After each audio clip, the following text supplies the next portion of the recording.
은혜가 뭐냐? 은혜가 뭐냐라고 묻는다면, 은혜는 값을 지불하지 않았음에도 불구하고 내게 주어진 것. 그래서 우리는 값을 지불하는 그런 행동이나 그런 감각을 느낀 적이 없기 때문에 우리에게 주어진 것을 너무나도 당연하다라고 생각하고 있다는 겁니다. 만약에 내가 어떠한 값을 지불하고 그것을 얻었다면 그것은 당연하게 여기지 않겠죠. 내가 수고한 대가다라고 여기겠다라는 겁니다. 그러면 그거는 은혜가 아니다라는 거죠. 진짜 은혜라고 하는 것은 진짜 내가 아무것도 한 적이 없는데 내한테 주어진 것. 그래서 당연하게 여기진다라는 거예요. 그런데 이 당연하게 나에게만 주어지면 얼마나 기분 좋겠습니까? 그죠? 그런데 이게 모든 사람들에게 하나님이 보편적으로 은혜를 다 베풀어 주고 있다라는 거예요. 그래서 특별히 그게 어떤 것이 있는가 하면 생명. 여러분에게 생명이 내가 값을 주고서 내가 생명을 얻어서 한 평생을 살지 않잖아요. 그래서 생명은 은혜다라고 얘기를 하고 있는 거예요. 뿐만 아니라 우리의 가족. 나는 정말 그 배목사님 가정에 태어날 거야 하면서 작심해가지고 하나님 태어나게 해주세요. 기도 한 40일 금식 기도해가 태어난 사람 아무도 없잖아요.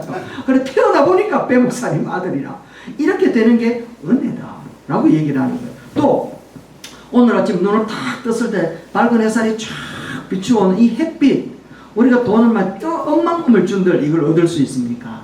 우리에게 그냥 값없이 쫙 주어지고 이게 은혜더라는 거예요. 그리고 공기도 그렇고 우주 만물도 그렇고 특별히 이 땅에 하나님이셨던 그분이 인간의 모습으로 오셔서 십자가에 달려 돌아가시며 나를 위하여 죽으셨던 그 예수님이 우리에게 오셨다는 것. 이것도 은혜라는 겁니다. 아멘. 그리고 죄사함과 구원이요. 또 우리 교회가 하나님의 은혜 가운데 정말 음부의 권세를 이기지 못하고 신앙의 고백하는 자의 그 고백을 통하여 교회가 세워질 것이다 라고 이야기를 했는데 진짜 교회가 세워졌어요.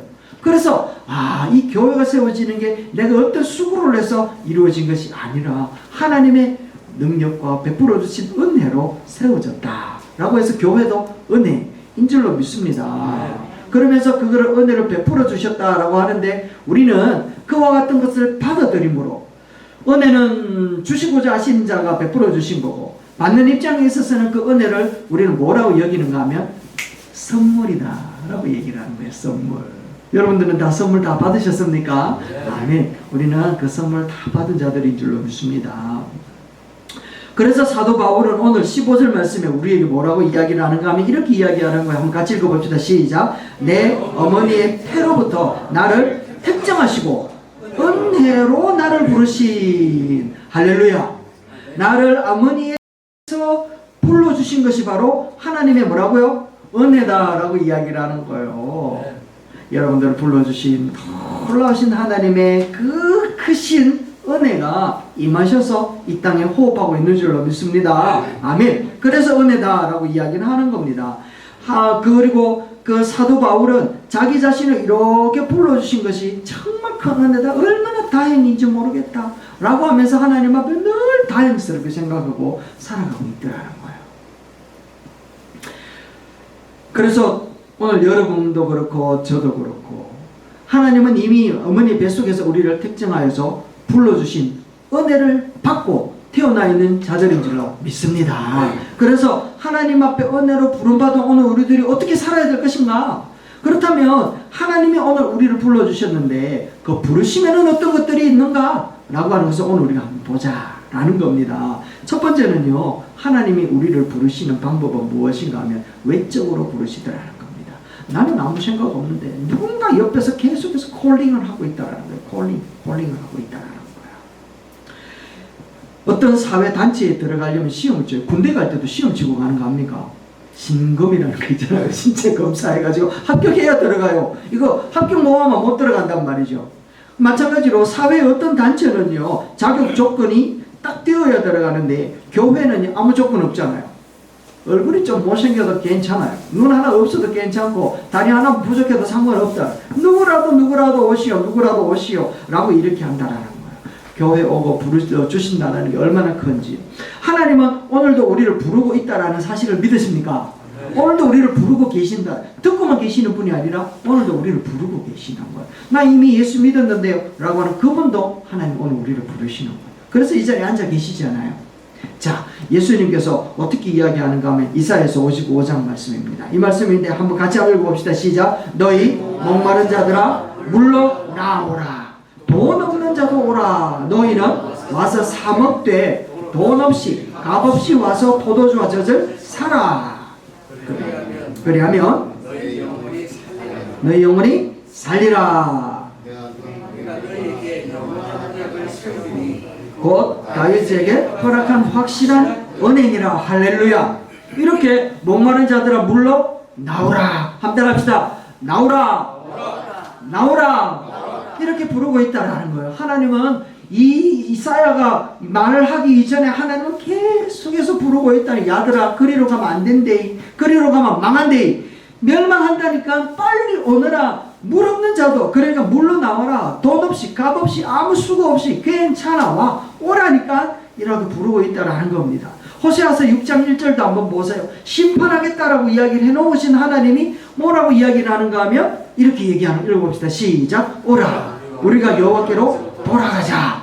여호와께서 우리를 찢으셨지만 도로 낫게 하실 것이요 우리를 치셨으나 싸매어 주실 것이다. 할렐루야. 이렇게 우리를 부르고 계신다면 오늘아 좀 우리가 같이 아버지 여호와께로 돌아가자 라고 얘기를 하고 있다라는 거예요. 오늘도 우리 주님 부르시는데요. 예수님이 2000년 전에 이 땅에 오셔가지고 제자들을 향하여서 뭐라고 했는가 하면 이렇게 얘기하는 거예요. 마태복음 말씀입니다. 같이 한번 시작. 수고하고 무거운 짐진 자들아 다 내게로 오라. 내가 너희를 쉬게 해주겠다. 나는 마음이 온유하고 겸손하니까 나의 멍에를 메고 내게 배우라. 그리하면 너희 마음이 쉼을 얻을 것이다. 할렐루야. 할렐루야. 이렇게 주님이 계속 오라 얘기해요. 오너라 좀 오너라 라고 이야기를 하고 있단 말이에요. 예수님께서 그 베데스다 연못가에 가가지고 안식일날 38년 된 병자를 고쳐내셨어요. 그러니까 주위에 있던 유대인들이 뭐라고 이야기를 하는 거야? 야, 안식일에 무슨 일을 하노?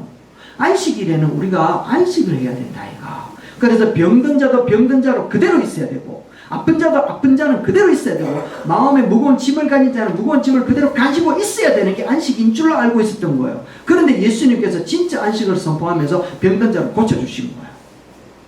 그러면서 예수님 앞에 너 안식일에 왜 일을 하느냐라고 하니까 예수님 뭐라고 얘기하신지 아시죠? 아버지께서 일하시니 나도 일한다 얘기하는 거예요. 그때까지 우리 하나님도 일하고 계셨던 거예요. 어떤 일을 하셨어요? 진정한 안식을 선포하고 계시는 거지요. 병든 자를 낫게 해서 병으로부터 자유케 하는 것이 바로 안식이잖아요. 그래서 진짜 안식은 안식일에 안식을 얻는 게 안식이잖아. 안식일에 병을 갖고 있는 게 안식이 아니단 말이죠. 그래서 주의 날이라는 것은 우리의 삶 속에서 힘들고 어려운 삶의 모든 상황들을 다 겪고 난 다음에 주님 앞에 나와서 주님으로부터 그 모든 것들이 회복되었음을 고백하면서 주 안에 있는 참 평안을 얻으면서 안식 안에 거하는 것, 이게 바로 진정한 주님의 날, 주님의 안식인 줄로 믿습니다. 참 자유인 줄로 믿습니다. 예수님께서 말씀하신 것처럼 아버지가 일하시니 나도 일한다. 오늘도 우리 주님 역사하고 일하고 계시는 줄로 믿습니다. 어떤 일을 한다고요? 오라 쉼을 얻게 해주겠다. 이런 안식을 우리에게 선포하시고 주시는 줄로 믿습니다. 어떤 임금이 아들의 혼인잔치를 배설했어요. 그래서 종들 혼인잔치에 참여해달라고 초청장을 쫙 보내면서 진짜 잔치날이 되어가지고 종들을 보내었습니다. 모든 것이 준비되었으니까 빨리 오너라 라고 이야기를 하면서 불렀는데 사람들이 하나같이 뭐라고 이야기하는가? 못 간다 얘기하는 거예요. 바빠서 못 간대요. 우리 아들 장가 가야 된다. 밭에 나가지고 일을 해야 된다는 거예요. 소를 한 마리 사왔는데 소를 교육시켜야 된다는 거예요. 소는 누가 먹이고 뭐 이런 거 있잖아, 그죠? 이런 부분도 한단 말이에요. 그러니까 이 임금이 화가 나가지고 그럼 됐다. 종들을 보냈는데 그러면 길거리 산으로 들러 다니면서 그곳에 있는 병든 자, 아픈 자, 가난한 자, 저는 자 다 데리고 온다. 보이는 대로 다 데리고 온다는 얘기예요. 그래서 종들은요 굉장히 바쁜 마음으로 막 데리고 오는 그 사람들이 기쁜 마음으로 감사하는 마음으로 그 자리에 앉아 있었던 거예요. 그런데 그 자리가 이렇게 비어있는 거예요. 그러니까 마지막에 왕이 탁 와가지고 하는 말이 뭐 종들 불러일으키는 거예요. 그러면서 너희들이 있잖아. 강권해가지고 데리고 와! 라고 이렇게 명령을 했더래요. 강권해서 데리고 와. 강권해가 뭔 뜻인 줄 압니까? 왜?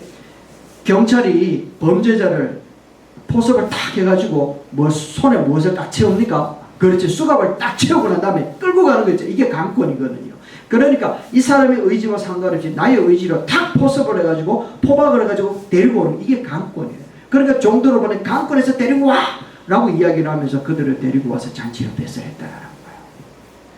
마지막 날이 되어지면 우리 하나님께서 그렇게 하나님의 나라의 빈자리를 채우기 위해 그렇게 역사하실 줄로 믿습니다. 많은 사람들은요, 어쩌면 나 예수님 안 믿어도 돼요, 안 가도 돼요, 교회 상관없어요, 바빠서 못 가요, 소는 누가 먹이고 라고 이야기하면 밭에 일을 해야 되고 여러 가지 때문에 교회 예수님 모른 척하며 살아간다면 그때 우리 주님 뭐라고 이야기하면 강권에서 데리고 와 라고 얘기를 할 그날이 온다라는 거예요. 여러분, 그 일들의 부르심을 받았던 그 종들이 누군가 하면 바로 오늘 저와 여러분들인 줄로 믿습니다.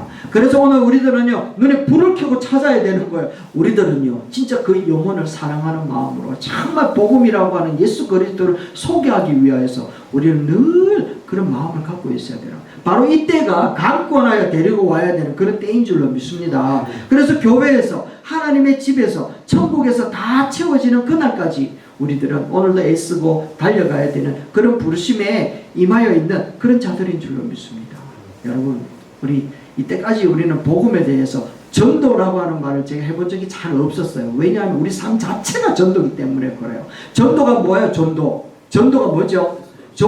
교회는 그 사람을 교회로 데리고 오는 게 전도 아니잖아요. 전도 뭐예요? 도를 전하는 게 전도잖아요. 근데 어떻게 된 게 교회를 데리고 오는 게 전도, 이거 아니다. 도를 전하는 게 전도라. 전도가 뭐라고요? 도를 전하는 거. 내게로부터 따뜻하게 내게로부터 받은 바 되어진 그 은혜, 내가 만났던 예수 그리스도, 그 예수 그리스도의 그 뜨거운 열정을 바로 옆에 있는 사람한테 다 이렇게 전도되어지는 것, 이게 바로 전도라고 얘기를 하는 거예요. 오늘 아침에도 목이 아파가지고 모가차를 하나 툭 끓여가지고요 이렇게 먹는데, 이 이제 전기 그 주전자에다 물이 파파파파파 끓는 거예요. 그래가지고 컵에다가 탁 따랐는데, 그래가지고 이제 마시려고 컵을 딱 잡으면 아 뜨거 이래 되더라. 이게 전도라는 거예요. 아시겠습니까? 이 전도라고 하는 것은 그런 의미에서 하나님은 도를 전함으로 그 도로 인하여 하나님의 나라가 채워지도록 오늘 우리를 이렇게 부르고 있는데, 하나님이 우리를 부르고 있는 것처럼 오늘도 우리들도 하나님처럼 예수님처럼 그렇게 부르는 도를 전하는, 그래서 전도하는 우리 성도님들이 되기를 주의 이름으로 축원합니다. 아멘. 그리고 두 번째는 하나님이 외적으로 이렇게 부른다면 외적으로 부른 자들을 향하여 내적으로 부르심이 있다라는 거예요. 이게 정말 중요하고, 두 번째 게 이 내적으로 부르심이라고 하는 게 뭔가 하면, 교회에 와서 설교를 통하여서 말씀을 읽다가 성경 공부를 하다가 그 말씀 한 절 한 절에 내 심장 폐부를 통하여서 푹 찔려오는 그 말씀이 있다라는 거야. 하나님 어찌하오리까 이런 상황, 이런 형편, 이런 조건 가운데서 내가 어떻게 살아야 되겠습니까 하면서 막 이렇게 기도하는 가운데에 세미한 음성까지도 들으시는 우리 주님, 내가 너와 함께하고 있다라고 하면서 탁 다가와서 탁 붙들면서 귀한 음성을 우리에게 들려주시면서 자식 내 알고 있어 라고 하는 그 한마디, 그로 인하여 내 마음 가운데서 예수가 주라고 하는 고백들이 팍 일어나는 이 상태, 이게 바로 내적인 부름이라는 거예요. 외적으로 부르는 사람들은 얼마나 많은 사람들이 호응하고 반응하여 찾아오는지 몰라요. 그런데 그 많이 부른 사람들 가운데서 진짜 청함은 되게 많이 받았는데, 그 상황 가운데서 진짜 하나님 앞에 부르심으로 택함받은 사람은 드물더라는 거예요. 그래서 오늘 우리 성도들은요, 비록 인원수는 작지만 그러나 그 속에서 하나님이 나를 향하여 부르시는 그 말씀에 대한 반응이 날마다 일어나야 될 줄로 믿습니다. 그래서 마음으로 예수가 주님이라는 고백이 우리 일어나야지 되는 거예요. 우리들은 입으로 시인하여 예수 그리스도를 믿는 믿음의 고백들이 날마다 일어나야 될 줄 믿습니다. 하나님의 말씀을 이렇게 받았게 되었을 때 그로부터 일어나는 놀라운 역사들이 우리에게 일어나는 거예요. 로마서 8장 30절 말씀을 한번 보세요. 이렇게 이야기합니다. 같이 읽어볼까요? 시작. 미리 정하신 그들을 또한 부르시고 부르신 그들을 또한 의롭게 하시고 의롭다 하신 그들을 또한 영화롭게 하셨느니라. 아멘. 구원받은 자들을 미리 선택하시고, 그리고 때가 되어서 이 땅에 호흡하도록 태어나게끔 하셨다가 예수 그리스도를 믿는 믿음으로 교회 안에 데리고 오시는 것. 그리고 난 다음에 내적인 부르심 앞에 예수를 만나게 하신단 말이죠. 예수님을 만나고 난 다음에 그 안에 믿음이 막 자라게끔 하시다가 우리 성령님께서 믿음이 자라나는 그 모든 성숙된 모습을 끌어안으시고 어디로 인도한다고요? 영원한 세계, 영화롭게 하시는 그 놀라운 여정 가운데 우리가 있는 줄로 믿습니다. 우리는 좀 부족해요. 지금 연약하단 말이에요. 한번 보세요. 우리는 부족한 것 투성이. 그런데 주님 앞에 딱 쓰는 순간 우리 주님이 됐다 라고 얘기를 하시는 거예요. 5가지 교리가 있는데, 구원에 이르는 5가지 교리가 있는데, 이 5가지는 우리는요 상식적으로 알고 있어요. 기독교인들은 상식적으로 알고 있어야 되는 거예요. 첫 번째 뭐라고요? 한번 읽어봅시다. 첫 번째는요, 시작. 인간의 전적으로 부패해 있다. 그렇기 때문에 두 번째 뭐가 필요하다고요? 무조건 선택이 필요하다. 세 번째는요, 그래서 예수님의 속죄가 필요하고, 그리고 난 다음에 하나님이 그 속죄로 다시 부르시는 역사가 일어나야지 되고, 그리고 그 속죄로 부르심을 입은 자들을 하나님께서 어떻게 견인하여 가신다라. 그래서 우리가 예수 그리스도 믿는 것까지는 어떻게 보면 나의 의지인 것 같은데, 믿고 하나님 앞에 의로움을 입은 자들은 인도하여 주시는 분은 누구라고요? 성령님의 역사라는 거예요. 그래서 우리는 누구와 같이 간다고요? 성령님과 함께 가는 거예요. 할렐루야. 여러분 곁에 성령님이 계십니까? 아멘. 성령님 곁에 여러분이 계실 수 있게 되기 바랍니다. 우리 곁에는 성령님이 계시는데 성령님 곁에도 우리가 있어야 되는 게 우리의 역할이라는 것이지요. 마태복음 22장 14절 말씀 한번 보세요. 청함을 받은 자는 많지만 택함을 입은 자가 적다.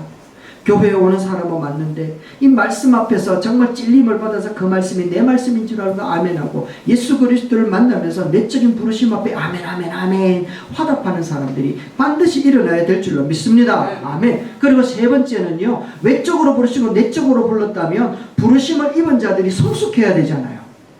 성장해야 되는데 그 일을 어디에서 시키는가 하면 바로 사명에서 시키더라는 겁니다. 일을 시키기 때문에. 마찬가지로 오늘 우리가 믿음으로 말미암아 부르심에 화답하고 예수를 주님으로 고백했던 사람이라면 주님 앞에 성장하고 성숙해야 되는데, 이 성장과 성숙이 되어지는 곳이 어딘가 하면 교회라는 것이죠. 그래서 교회가 없으면 이 사람은 외로울 수밖에 없고 홀로 하나님 앞에 서가는 그런 어려운 싸움을 싸워야 된다는 겁니다. 사도 바울 한번 보세요. 사도 바울 같은 경우도 예수 그리스도를 믿는 사람을 죽이려고 했던 사람이라고 오늘 본문 말씀에도 이야기했잖아요. 유대교에 얼마나 내가 특심이었는지 예수 믿는 사람들을 잡아 죽이려고 다메섹까지 그렇게 홀홀단신으로 쫓아 올라갔던 사람이 바로 사도 바울이었다라는 거예요. 그런데 다메섹에서 예수 그리스도를 만나고 난 다음에 3일 동안 아무것도 못 먹는 거예요. 그리고 눈도 싹 뒤집어지고 보이지 않는 거예요. 그래서 아나니아라고 하는 사람을 보내어가지고 안수 기도를 하는데 그때 눈이 탁 뜨여지면서요, 예수 그리스도에 대한 놀라운 은혜를 다시 한번 체험하게 되어질 겁니다. 근데 바울이요, 아나니아라고 하는 사람으로부터 하나님으로부터 놀라운 음성을 듣게 되는데요, 그 메시지가 무엇인가 하면 이 말씀이라는 거예요. 9절 말씀, 사도행전 9장 읽어봅시다. 시작. 가라. 이 사람은 내 이름을 이방인과 임금들과 이스라엘 자손들 앞에 전하기 위하여 택한 나의 그릇이다. 할렐루야. 이게 사명이라. 예수 그리스도를 만났던 그 사도 바울, 다메섹에서 딱 예수를 만났는데 만나는 바로 그 순간에 하나님께서는 이미 내가 택한 그릇이야. 뭐라고 택하였다고요? 이방인들에게 복음 전하는 건 우리가 이해가 되잖아요. 그런데 이방인 임금들에게도 복음을 전하는 자가 된다라는 거예요. 로마의 왕 앞에 가서 복음을 전하는 사람이었고요. 이스라엘 자손들 후손들 앞에 너희들이 그러면 안 돼 라고 하면서 복음을 전하는 자리로 하나님께서 불렀다라는 거예요. 예수 그리스도를 외부로서 불렀어요. 내면에서 만나주셨어요. 그런데 외부에서 부르고 내면에서 만나기 전에 나의 그릇으로, 나의 사명자로, 나의 일을 하도록 하나님께서 이미 택정해 놓으셨다라는 거죠. 바울은 어떻게 보면 저질렀던 행위들을 우리가 평가한다면 이 사람은 죽어도 마땅한 사람이잖아요. 그래서 죄인 중에 괴수라고 자기 스스로 고백할 정도였던 사람이었단 말이죠. 그런데 예수님은 거기에 대해 가지고 한 번도 묻지 않습니다. 너 왜 그랬냐? 라고 묻지 않아요. 오히려 준비되어져 있지 않았던, 오히려 예수님과 반대에 역행하여 가고 있던 그 상황에도 우리 주님은 뭐로 부르셨다고요? 그릇으로, 사명자로 부르고 있었다라는 겁니다. 그리고 예수 그리스도를 만나고 난 다음에 즉시로 그 사명을 감당하는 자가 되어서 복음을 전하는 위치에 서더라는 것이죠. 그래서 하나님의 은혜의 부르심에는 사명자로서 다 사명에 부여되어져 있는 사명자들로 믿습니다. 아멘. 그 사명자로서 부르심을 받은 나는 잘났기 때문에 부르심이 아니고 준비되었기 때문에 부르심이 아니고 부족한 상황 가운데서도 사명이 주어져 있다라는 그 고백이 우리의 고백이 되기를 주의 이름으로 축원합니다. 아멘. 그래 우리 주님은요 우리가 잘나가지고 경우가 없더라는 거. 오히려 잘난 모세 같은 경우도 못난 모세로 변화시켜서 오직 하나님만 붙들게 한 다음에 사용하더라는 것이죠. 네 마음껏 한번 해봐라 하면서 버려두셨다가 내 마음대로 안 되네요. 주님이 없으면 안 되겠습니다 하는 그 자리에 찾아가셔서 그를 부르시더라는 겁니다. 여러분 우리 주님 앞에서는 부족하니까 부르시는 거예요. 부족하니까 하나님이 함께 하시는 거예요. 여러분 많이 부족하시잖아요. 우리 중에 완전해서 하나님 앞에 나 100점이지요 100%지요 하나님 없어도 됩니다 라고 할 사람은 아무도 없더라는 겁니다. 그래서 우리는 하나님 앞에 부르심을 받은 것이 얼마나 감사한지요. 디모데후서 1장 9절 말씀입니다. 이렇게 이야기를 합니다. 같이 한번 읽어봅시다. 시작. 하나님이 우리를 구원하사 거룩하신 부르심으로 부르심은 우리의 행위대로 하심이 아니고 자기의 뜻과 영원한 때 전부터 그리스도 예수 안에서 우리에게 주신 은혜대로 하심이라. 할렐루야. 은혜대로 불러주셨습니다. 그래서 우리의 부르심에는 세 가지가 있다라는 걸 우리가 놓치면 안 되겠죠. 첫 번째는 어떤 부르심이었습니까? 외적으로 부르심. 그 일들을 우리가 하자라는 거죠. 두 번째는요, 내면적으로 부른다. 그 일들 우리가 화답하자라는 거예요. 그리고 세 번째는요, 사명으로의 부르심이라는 거예요. 이 사명으로서의 부르심에 아멘하면서 우리가 외적으로 외치는 자가 될 때 우리가 성장하고 성숙할 수밖에 없어요. 우리 성지교회가 여러분들의 섬김과 여러분들의 헌신과 여러분들의 외적인 부르심에 화답하여서 우리도 똑같이 주님이 일하시는 것처럼 같이 일할 때 하나님의 나라가 확장되어져 가고 교회가 든든하게 세워서 나가게 될 줄로 믿습니다. 아멘. 사명을 나의 것으로 내가 하는 이 사명이 하나님의 나라를 키우고 하나님의 교회를 위한 정말 우주 만물의 통치자 만왕의 왕이신 우리 하나님이 하셔야 될 일들을 내가 충성되게 여김을 받아서 그 일들을 감당하는 것으로 주님 앞에 고백하면서 이 한 해 동안 열심을 감당해내는 저와 여러분 되시기를 주의 이름으로 축원합니다. 기도하겠습니다.